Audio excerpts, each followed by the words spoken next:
Over the past year and a half, I've seen a lot of people have troubles using Blender to export animations to Unreal Engine 4. And while it has been a struggle of trying to use tools and certain settings and so on and so forth, in the last little bit, Blender and Epic Games together in their new versions have maybe accidentally created the ability to make it actually very easy. And I still see questions pop up all the time. I cannot get my animations to export to Unreal Engine 4, so I'm going to quickly show you how to do that. My example here is I had this Make Human character with a Make Human rig that I animated, and then I simply was able to bring it into Unreal Engine 4.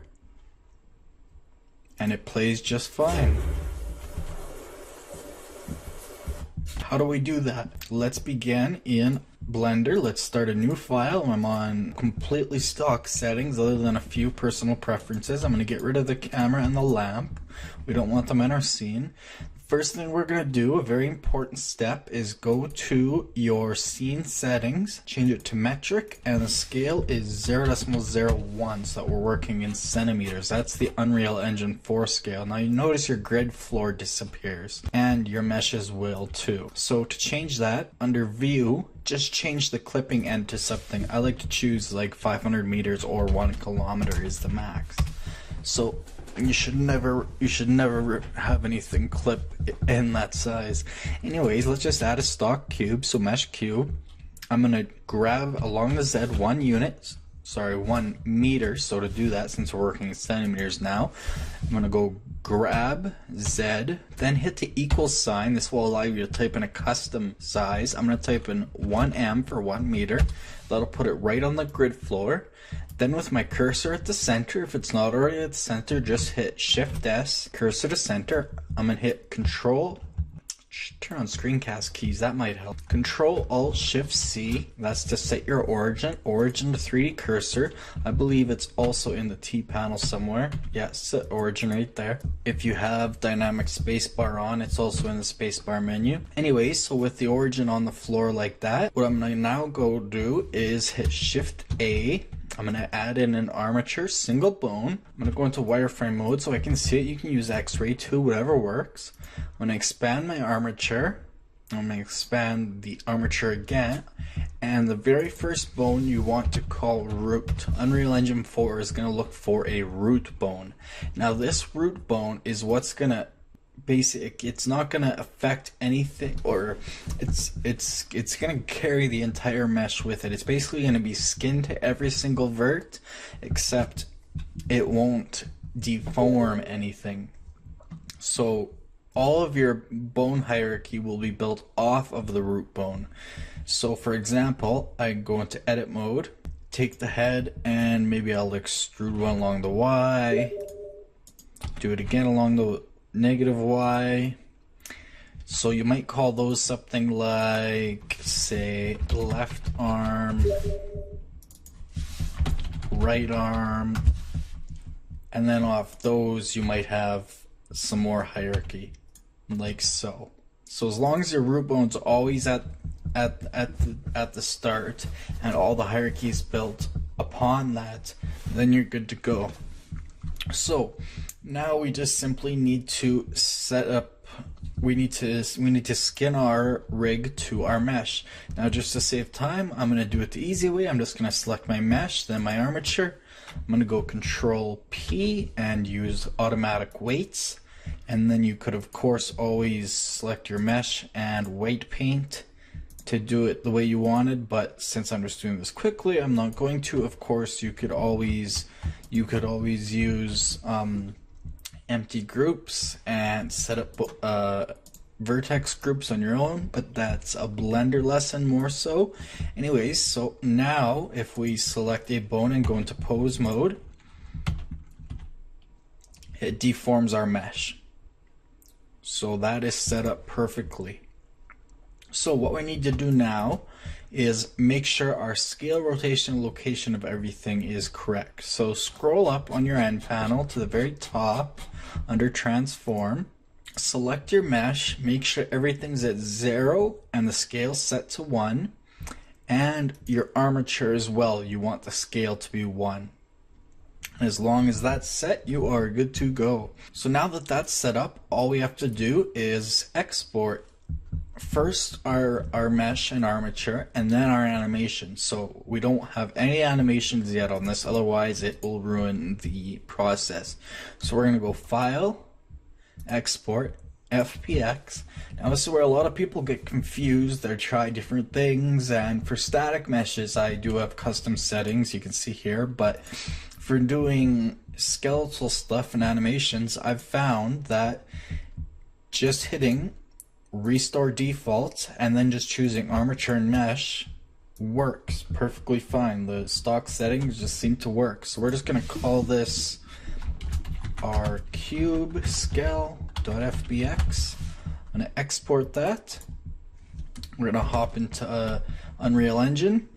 I'm going to take that FBX file and I'm going to drag it into Unreal Engine 4. And again, just using the stock settings, you're perfectly good. However, we don't want to import any animations because there are no animations yet.